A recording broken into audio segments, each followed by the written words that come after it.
आप देख रहे हैं इतना 19 में हैदर अली प्रदेश कांग्रेस की जानिब से अब्दुल मन्नान एमएलए और वार्ड कोऑर्डिनेटर संतोष पाठक की क़यादत में कांग्रेस हामियों ने ट्रैक्टर लेकर गांधी मुफ्ती के सामने बीजेपी तानाशाही हुकूमत किसान मुखालिफ बिल के खिलाफ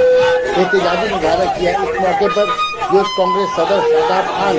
सुमित पाल, भाई शर्मा, अशफाक अहमद और सरफराज के अलावा दूसरे कांग्रेसी वर्कर भी एहतजाज में शरीक रहे।